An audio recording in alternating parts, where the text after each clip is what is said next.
Num ano que a instabilidade marcou os cenários político e econômico no Brasil, a PEC 55 tem sido um dos assuntos mais controversos. Após ser aprovada na Câmara dos Deputados, a proposta foi votada em primeiro turno no Senado Federal.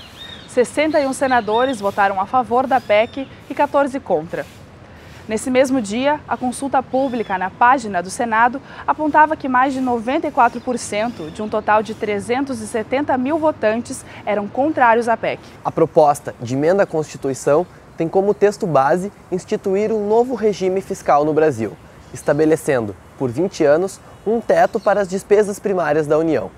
Despesas primárias são os investimentos do governo federal em áreas como saúde, educação, infraestrutura, ciência e tecnologia, previdência social, entre outras políticas públicas. Nas últimas semanas, diversas unidades da universidade foram ocupadas por estudantes integrados a um movimento nacional que protesta contra a PEC 55. Desde então, tem havido debates com professores, pesquisadores, economistas, líderes de movimentos sociais e de sindicatos e estudantes.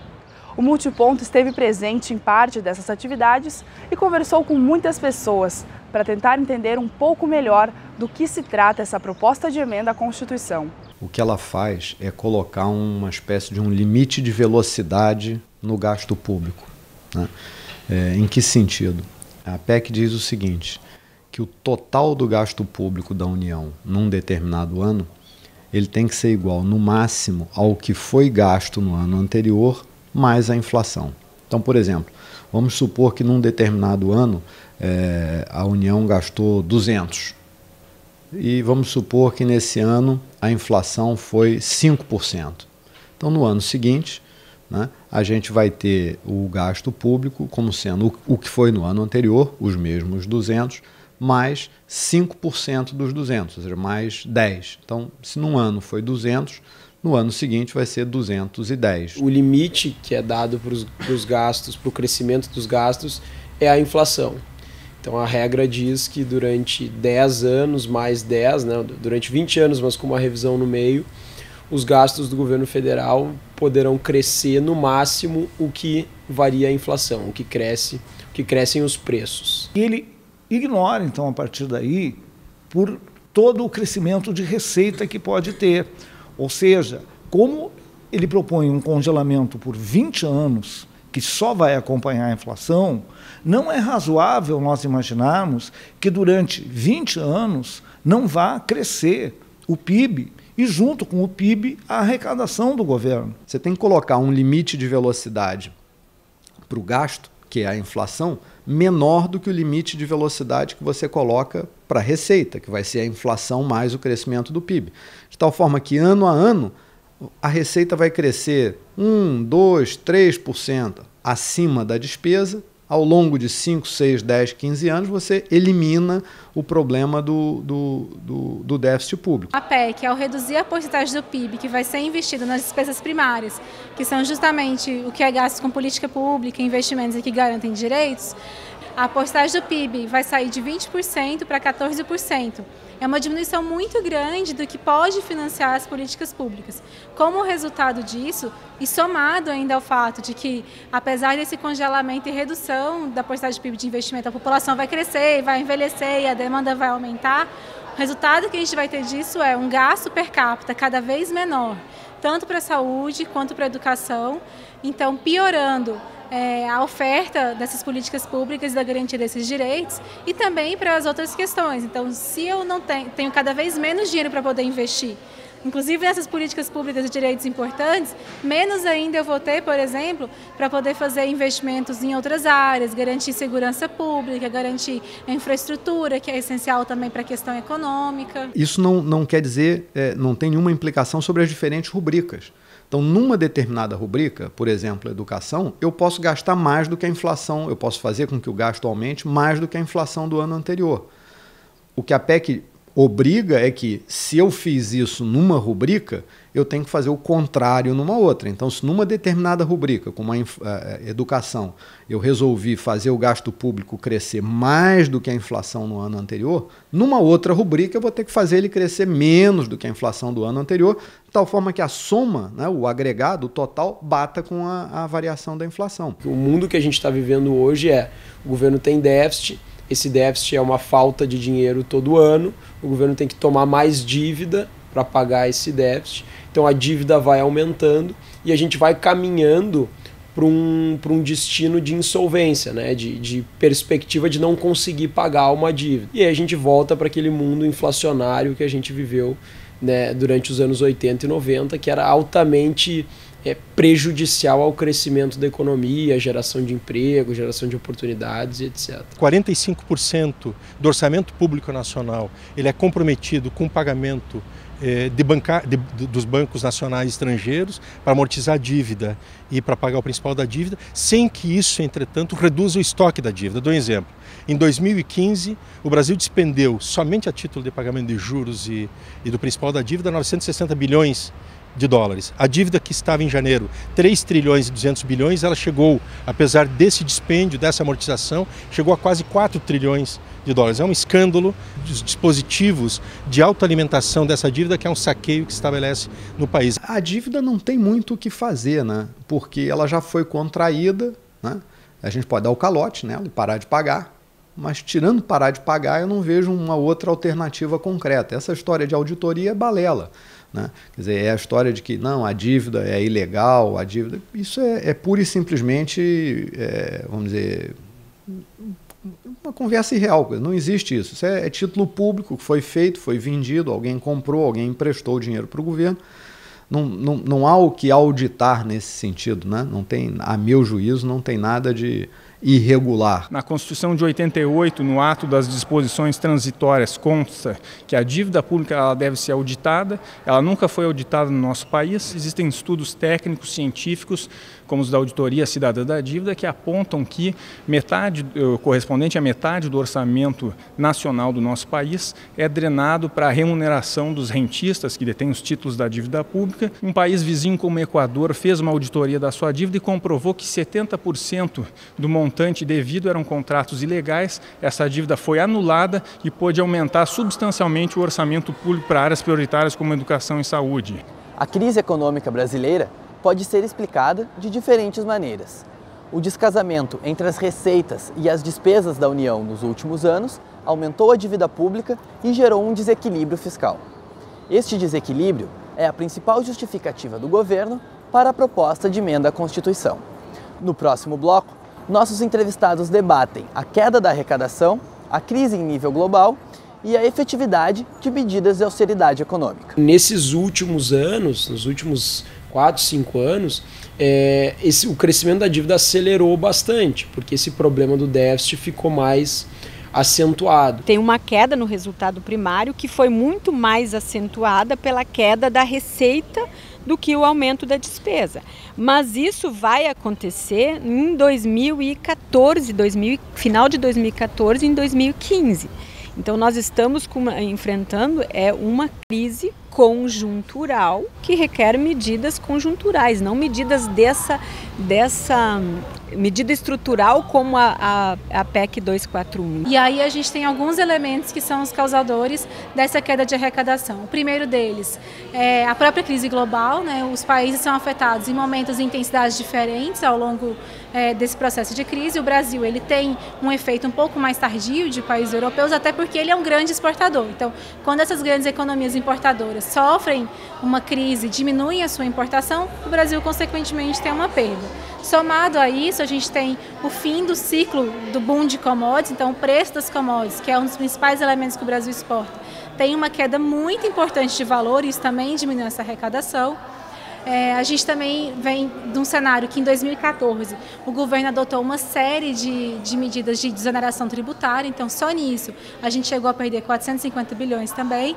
E por fim, em 2015 a gente tem já algumas medidas de austeridade sendo adotadas, cortes de despesa com saúde, educação e outras políticas públicas, o que também agravou ainda mais o nosso cenário de crise. Ele está fazendo esse congelamento quando nós já passamos por 2 anos de baixo crescimento. Já houve corte nos últimos 2 anos em saúde, em educação, né, em segurança e nas despesas gerais do governo, porque a sociedade brasileira, com a recessão, ficou mais pobre. Então, esse congelamento já está ocorrendo quando nós estamos lá embaixo no vale. No momento em que você restringe o gasto público, você restringe o crescimento do setor produtivo, você restringe o recolhimento de impostos e, portanto, você restringe a própria renda, da nação, e daí volta a ter que restringir gasto. Ou seja, é um ciclo vicioso que se forma e nós temos visto esse tipo de medida semelhante, não exatamente igual, ser adotada em outros países desenvolvidos. Nesses países é difícil comparar, porque principalmente na União Europeia se adotou esse tipo de restrição, mas não nos moldes tão severos como está sendo proposto aqui.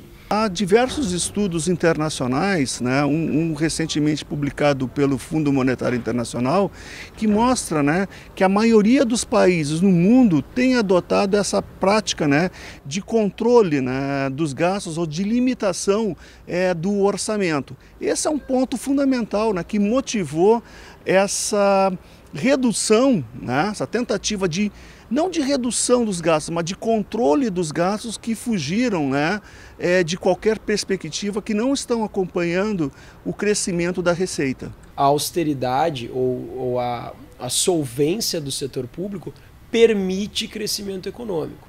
A alternativa, que é um governo deficitário, um governo que gasta mais do que ganha sistematicamente, essa sim nunca não existe nenhum país no mundo que conseguiu associar déficit público sistemático e crescimento econômico e desenvolvimento econômico. Isso não existe, né?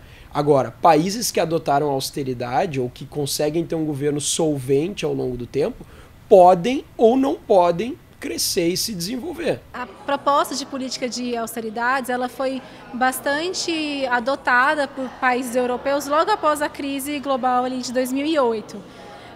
O que foi observado com a adoção dessas medidas nos países europeus, especialmente ali Portugal, Espanha e Grécia, é que não funcionou, pelo contrário, eles só tiveram um agravamento tanto da questão econômica quanto o aumento de desigualdades, piora dos índices de desemprego, piora dos índices de pessoas vivendo em situação de extrema pobreza.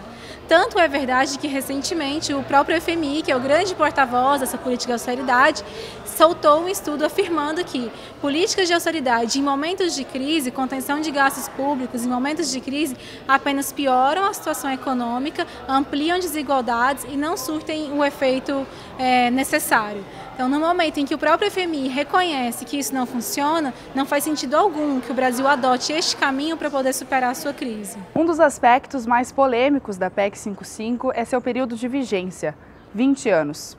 Neste bloco, discutimos o porquê da escolha desse período e algumas consequências dessa medida, se aprovada, nos âmbitos político, econômico, social e também para a universidade pública. Aqui na URGS, por exemplo, o estudo que a Proplan apresentou mostra que o valor gasto por ano em investimento e manutenção, né, e custeio, né? Então a verba de custeio e de investimento é em torno de 180, foi de 184 milhões em 2015. Se a regra da PEC já estivesse em vigor desde 2006, esse recurso seria de 75 milhões.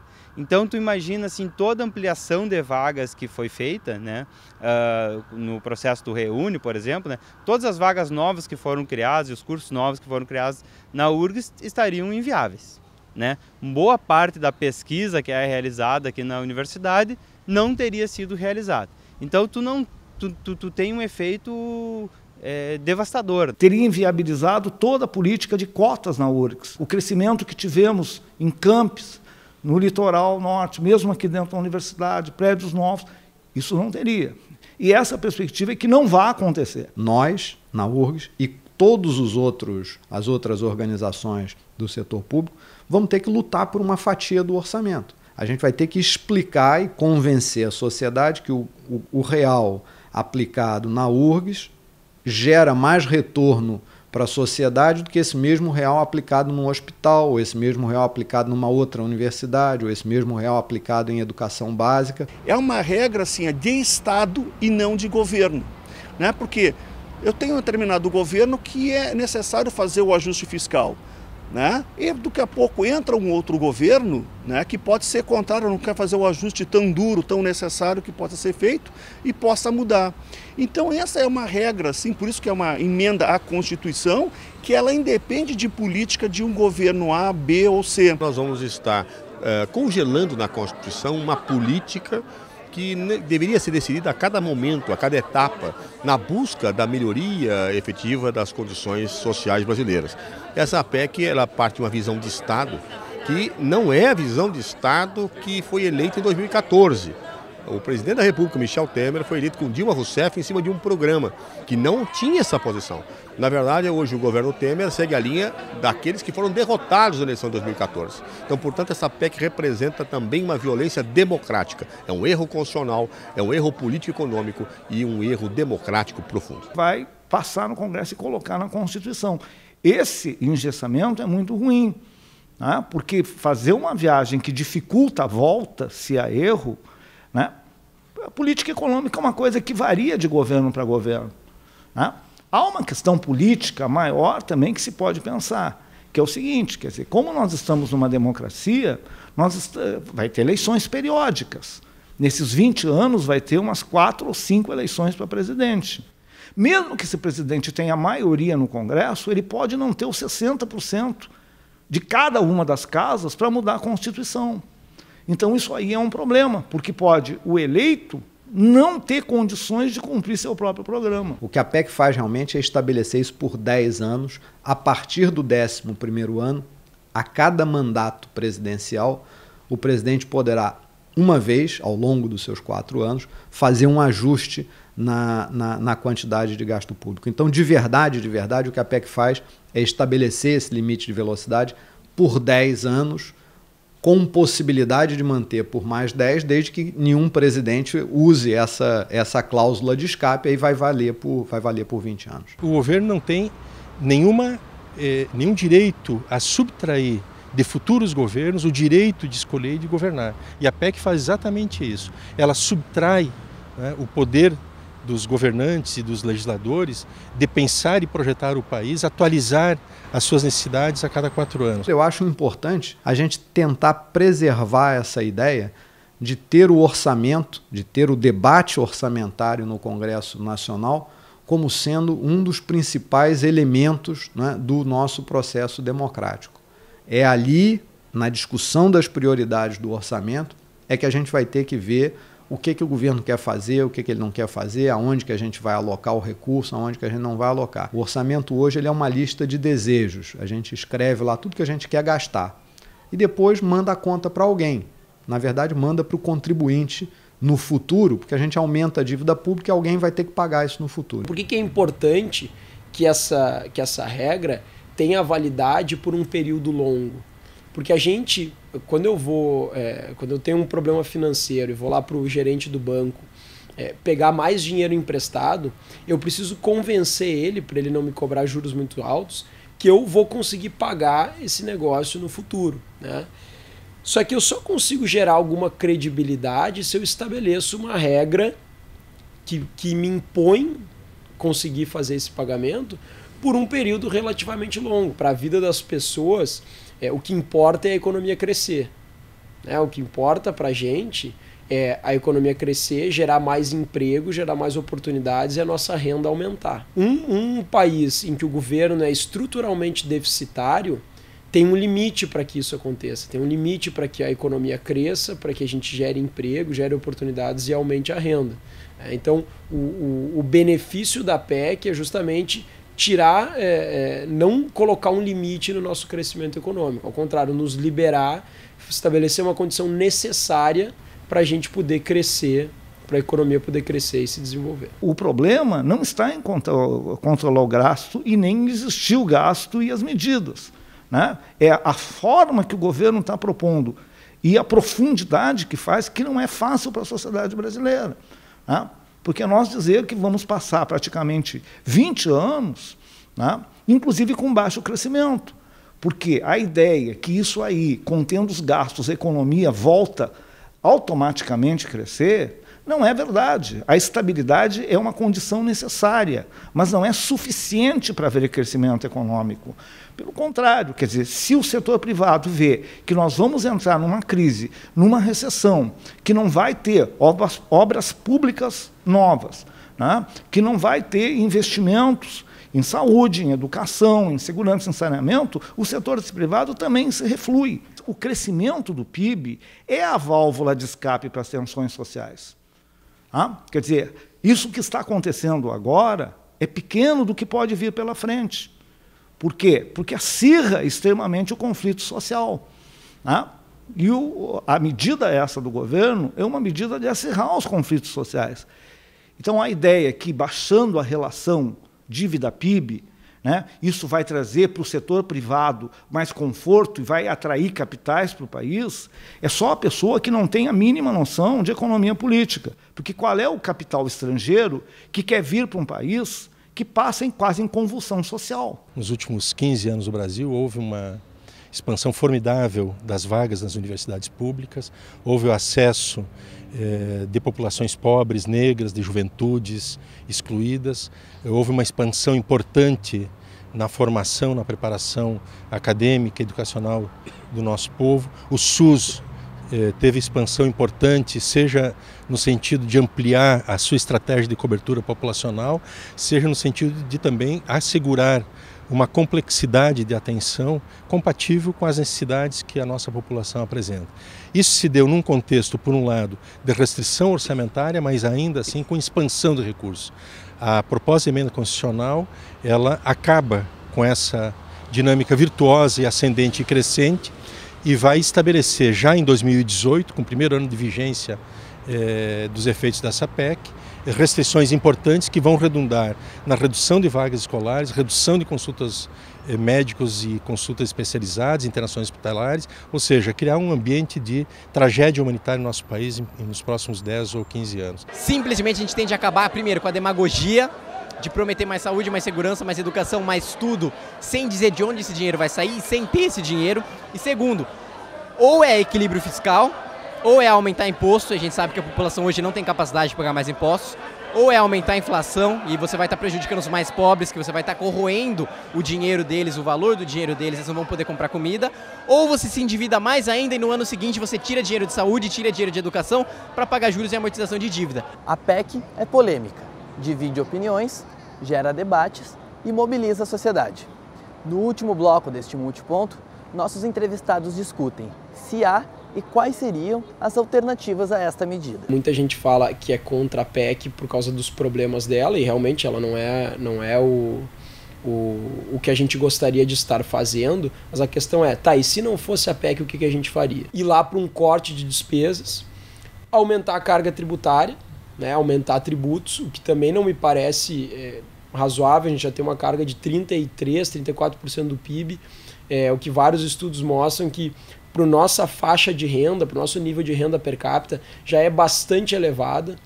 Qualquer aumento de carga tributária acima disso nos leva para a sonegação e para a informalidade. O Brasil tem um sistema tributário, regressivo. Se nós compararmos o sistema tributário do Brasil com os países desenvolvidos, em torno de 70% do que se arrecada no Brasil provém de impostos indiretos sobre o consumo. Significa dizer o seguinte, que no Brasil, em função disso, tem contribuintes que têm uma renda de até 3 salários mínimos, que seria alguma coisa entre R$ 2.500 hoje, eles têm uma carga tributária de 49%. Significa dizer que esse trabalhador que recebe essa renda, como ele praticamente gasta toda a renda que ele recebe em bens de consumo, né? Ele não vai comprar imóveis, ele não vai comprar iates, ele não vai comprar carro de luxo, ele está destinando 50% da sua renda em forma de tributos. Ao passo que aquele cidadão contribuinte brasileiro que recebe mais de 30 salários mínimos, né, que é alguma coisa próximo de 25, 26, um salário em torno de 25, 26 mil reais, ele tem uma carga tributária de 27%. A gente sabe que o cenário que a gente tem hoje no Legislativo não permite uma reforma tributária ampla como a gente defende. Porém, existem alguns pontos específicos que se só eles fossem trabalhados, a gente já conseguiria, de imediato, melhorar a nossa arrecadação, diminuir o nosso déficit, consequentemente, diminuir o peso da nossa dívida e melhorar a nossa credibilidade, podendo também reduzir os juros. O primeiro deles seria revogar uma lei de 95 que diz que a tributação sobre lucros e dividendos do imposto de renda tem que ser isento. Por quê? Se só essa lei for revogada, a gente já aumenta em 43, 50 bilhões a nossa arrecadação. Ano passado, nosso déficit foi de 170, então praticamente 1/3 já seria resolvido só com essa mudança. Se além disso, no imposto de renda, eu ainda distribuísse melhor as faixas de tributação, aumentasse as alíquotas para um grupo e diminuísse, inclusive, a taxação para quem hoje ganha menos, ainda assim eu conseguiria aumentar a arrecadação, distribuir melhor o imposto e arrecadar mais, podendo chegar até uma arrecadação de 80 bilhões. Deveríamos incorporar de alguma forma um corte nos juros, porque 1% de corte nos juros é mais do que renderia uma CPMF, por exemplo, no ano. Taxar as grandes fortunas, auditar a dívida pública, reduzir drasticamente a taxa de juros e induzir um outro modelo produtivo, um outro modelo de desenvolvimento que atenda o interesse público, a universidade, a pesquisa, as humanidades, aquilo que está determinado pela Constituição, que são direitos conquistados historicamente. O ruim não é que se vá cortar gastos, é que não se tenha perspectiva de mudança. Isso aí para mim é uma coisa muito séria, porque o Estado, no mínimo, tem que ser mediador dos conflitos e não acirrador dos conflitos. Né? E o que eu vejo muito preocupado no Brasil é que está tendo uma tendência de o Estado não cumprir o papel de mediador, mas de acirrador dos conflitos. Um aspecto que eu acho muito importante, independente do conteúdo dessas propostas que estão aí surgindo, PEC especificamente, eu acho que o mais preocupante, independente do conteúdo, é a baixíssima qualidade da nossa classe política. Então não importa qual seja a proposta, como que você vai confiar, de que maneira aquilo vai ser implementado, com essa classe política que nós temos hoje. O segundo turno da votação da PEC 55 no Senado deve ocorrer nos próximos dias. Para ser aprovada, a medida precisa de pelo menos 3/5 de votos favoráveis de todos os senadores presentes no plenário. Seja ela aprovada ou não, toda a discussão que está sendo feita tem muito a nos ensinar sobre participação, consciência política, cidadania e a nos fazer pensar como construir o Brasil que queremos e que precisamos.